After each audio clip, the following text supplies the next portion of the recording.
Assalamualaikum warahmatullahi wabarakatuh, teman-teman semuanya. Kali ini Macapa bareng aku Berlian dan tentunya bukan aku saja ya yang ada di sini. Aku lagi sama Yunda Siti Nurjana atau biasa aku panggil Mbak Titin. Hai Mbak Titin. Halo semuanya. Gimana Jadi nih Mbak macam kabarnya? apa ya, Ber? Macapa HMI. Macam apa HMI? Gimana Mbak kabarnya Mbak? Alhamdulillah baik. Kamu gimana, Ber? Aku juga baik, harus baik. Harus baik.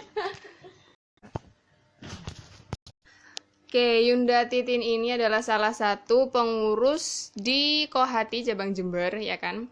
Dan kali ini Mbak, aku pengen tanya-tanya nih sama Mbak Titin tentang keperempuanan. Nah, judul tema aku kali ini adalah Perempuan Cerdas Buat Apa? Buat apa ya, Ber? Makanya buat apa ya? Oke. Oke. Ya. Semoga pertanyaan aku kali ini buat apa ya, perempuan cerdas itu buat apa, bisa terjawab di podcast kali ini, Mbak. Oke. Oke. Aku punya beberapa pertanyaan ya, Mbak ya. Aku langsung tanya aja nih. Boleh? Oke ya. Yang pertama nih, Mbak. Tentang pentingnya perempuan menempuh pendidikan. Menurut Mbak Titin tuh penting nggak sih? Apa gimana ya? Jadi menurut Mbak Titin gimana nih perempuan dengan pendidikan itu? Pentingnya perempuan dalam menempuh pendidikan gitu ya, Ber ya. Benar. Ya, bagiku sih ya semua perempuan ya wajib berpendidikan gitu. Karena dalam kondisi yang seperti ini kita harus setara kan. Ya, laki-laki berpendidikan, perempuan juga harus berpendidikan Harus gitu. dong ya. Iya, kalau nggak gitu kita dapat ilmu dari mana gitu.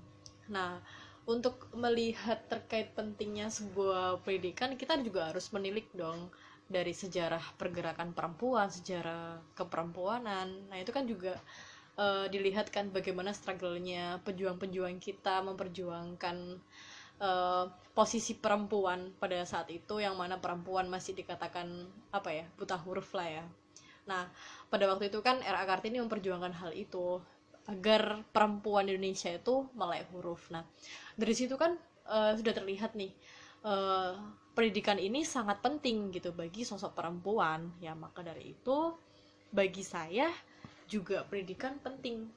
Ya, pentingnya ya mungkin aku bisa melihat apa ya, atau melihat bisa belajar, bisa apapun yang aku lakuin ya dari pendidikan gitu. Jadi ilmunya dari pendidikan itu, karena perempuan bisa bergerak gitu. Oke, lanjutin Mbak. Terus, oke, selanjutnya nih Mbak, gimana ya? Gimana menyikapi masyarakat yang memandang bahwa perempuan itu hanya bisa 3M dan nggak perlu berpendidikan tinggi? 3M itu em, mengandung, melahirkan, menyusui. Itu apa? Macam anak masak apa itu? Gimana, yang mana dulu, Ber? Iya, bisa jadi tuh yang dua-duanya. Bagaimana menyikapinya? Gimana menyikapinya masyarakat yang masih pikiran, ah, cewek 3M aja deh, gitu. Eh, Kalau aku sih menyikapinya ya dengan pembuktian perempuan yang berpikirnya beda gitu kan ya. Ya nggak usah terlalu apa ya mengintervensi bahwasanya masyarakat itu harus ditata seperti ini, ya enggak. Ya udah, kita menyikapinya dengan hal-hal atau fakta-fakta yang konkret aja. Bagaimana kan tadi kan kita bahas pendidikan ya, ketika di pendidikan kan kita dididik tuh. Iya. Nah, ketika didik kita kan sudah banyak ilmu bagaimana menjadi sosok perempuan, peran perempuan yang bagaimana di pabrik dan di domestik, kan belajar kan di situ semua. Ya, mungkin dari situ kita bisa menyikapi masyarakat-masyarakat itu. Kita membuktikan dengan bukti-bukti konkret bahwasanya perempuan itu nggak harus di 3M itu. Kita juga bisa di publik gitu kan. Iya dong. Nah, jadi peran perempuan kan juga banyak nih. Ya mungkin kamu pernah belajar PDK atau kamu pernah baca apa semuanya. Ya peran perempuan emang sangat banyak sekali gitu. Nah, namun ya gimana ya? Emang sih orang-orang dulu tuh ya namanya kodrati perempuan ya. Ya emang penting banget kita harus memahami hal itu. Tapi kan dilihat dari kondisi atau perkembangan zaman sekarang, ya perempuan ya letaknya harus di mana dulu, ya kita harus paham terkait hal itu gitu, Ber. Oke, lanjut nih Mbak. Terus mengapa ya perempuan itu harus cerdas dalam segala bidang? Ada alasannya nggak sih? Perempuan harus cerdas dalam segala bidang. Iya. Ya bukannya kita menguasai segala bidang kan ya Ber ya. Iya sih. Ya maksudnya kita Iya, kan iya, berhak iya, iya. dong belajar dari segala bidang. Mm-mm. Ya meskipun itu ranahnya laki-laki kan ya. Ya kalau belajar meskipun kita panjat pohon ya kita juga harus bisa belajar panjat pohon juga. Gitu ya?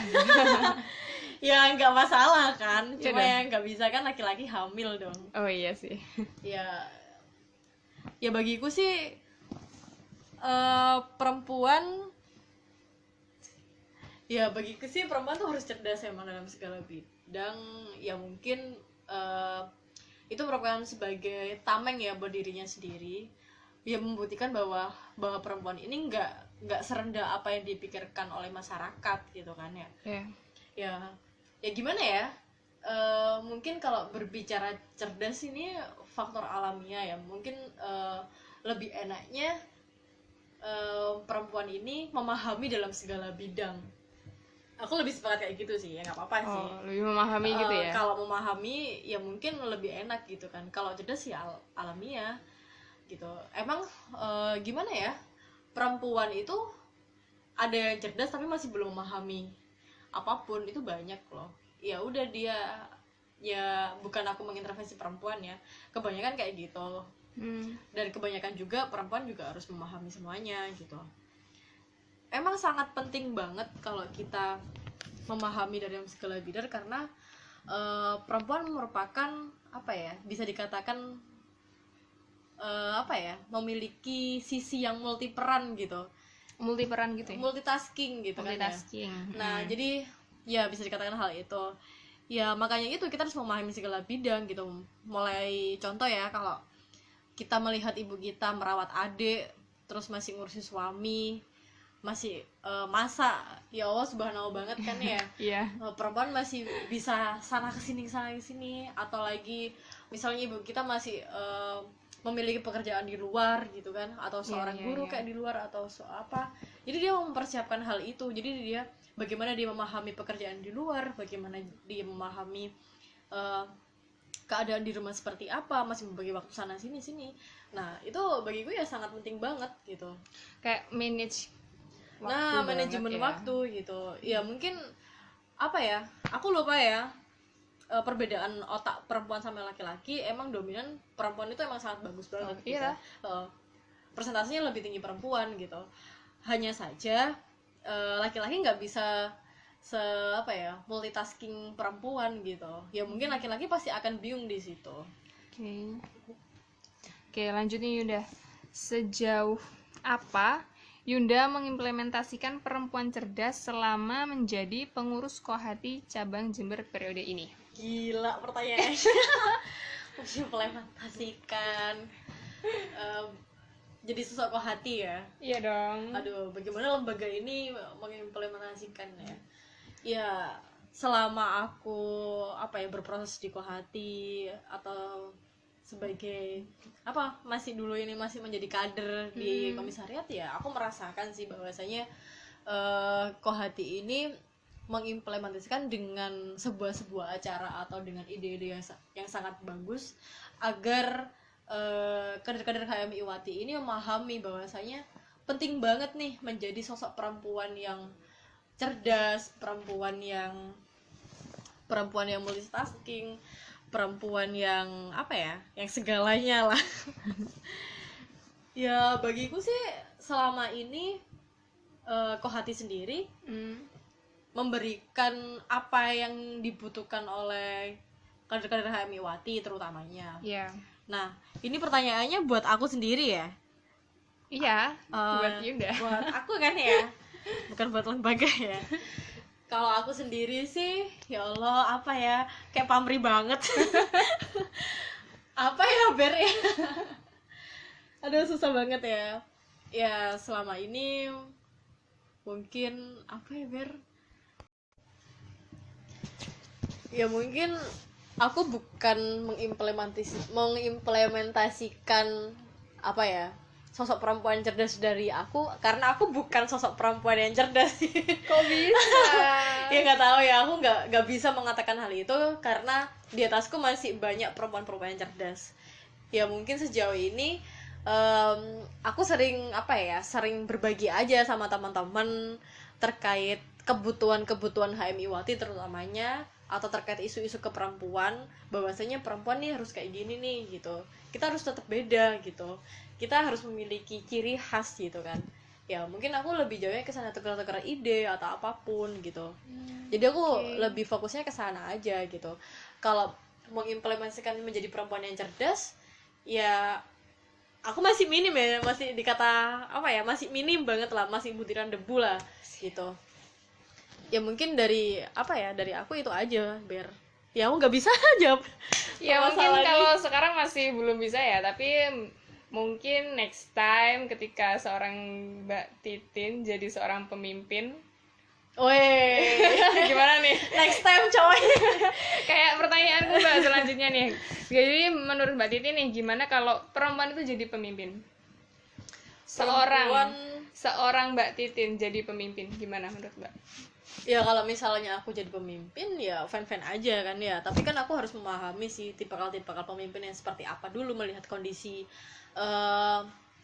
masyarakatku sih atau anggota-anggotaku itu seperti apa dulu, baru aku bisa memiliki tipe-tipe pemimpin sesuai mereka gitu kan. Kayak memahami dulu gitu ya. Iya, aku harus memahami dulu mereka pengennya kayak gimana gitu kan, dan aku nggak bisa dong di situ aku mengambil sebuah keputusan dan aku mengatur mereka, aku nggak bisa kayak gitu.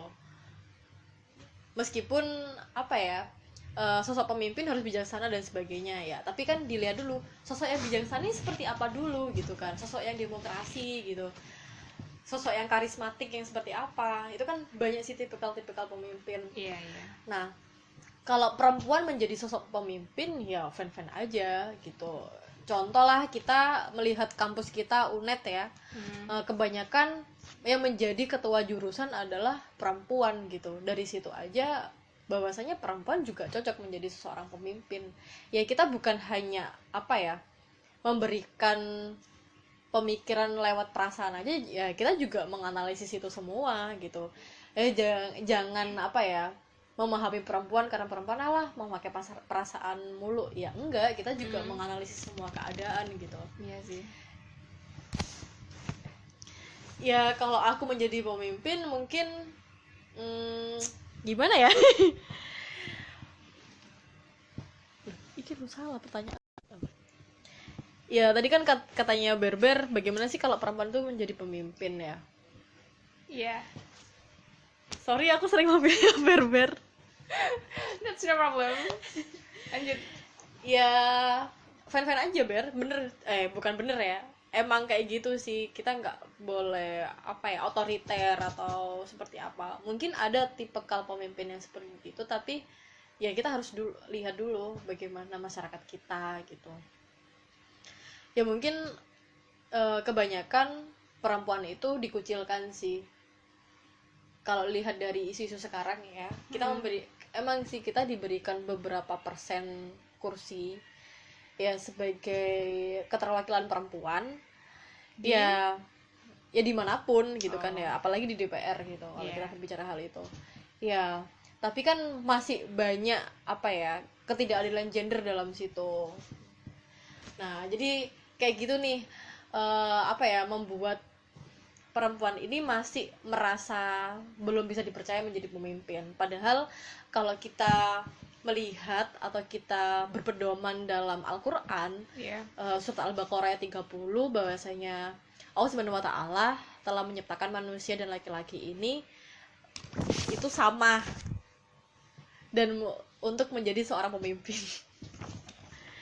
Nah di situ kan udah jelas ya, yang membedakan laki-laki dan perempuan adalah bagaimana mereka bertakwa kepada Tuhannya atau dilihat dari ketakwaannya. Ya udah, kita bebas dong untuk menjadi seorang pemimpin gitu kan. Ya namun dilihat dari kondisi zaman seperti apa gitu. Tapi aku pengennya membuktikan bahwasanya perempuan ini bisa menjadi seorang pemimpin. Gitu Ber. Pasti bisa dong. Bisa. Nah Mbak, pertanyaan pamungkas aku nih. Iya. Terakhir. Dari judul aku, perempuan cerdas, So, buat apa dong? Perempuan cerdas buat apa? Ya buat mengatasi permasalahan-permasalahan di Indonesia terutamanya. Ya bagiku sih perempuan cerdas ini sangat dibutuhkan banget ya dalam keadaan Indonesia yang seperti ini atau keadaan dunia yang seperti ini. Ya itu sangat dibutuhkan banget gitu. Kalau nggak ada perempuan, ya masa harus laki-laki sendiri dong di depan ya. Kita juga harus di depan juga gitu. That's right. Meskipun kita harus berada di domestik ya itu ya nggak masalah gitu, nggak masalah. Ya perempuan cerdas memang sangat dibutuhkan untuk membela atau apa ya, untuk merubah permasalahan-permasalahan di Indonesia terutamanya gitu. Cerdas dan kritis itu sangat dibutuhkan Banget. kayak gitu Ber. Oke, jadi kayak gitu ya Mbak ya, kurang lebih ya diskusi kita tentang keperempuanan pada kesempatan kali ini. Terima kasih buat Mbak Titin yang udah mau aku repotin. Sama-sama Ber, maaf ya kalau misalnya gak nyambung, mohon dikritisi. Oke, jangan lupa ya buat teman-teman like, comment, and subscribe. Kita bakal ketemu lagi di kesempatan selanjutnya. See you. Assalamualaikum warahmatullahi wabarakatuh.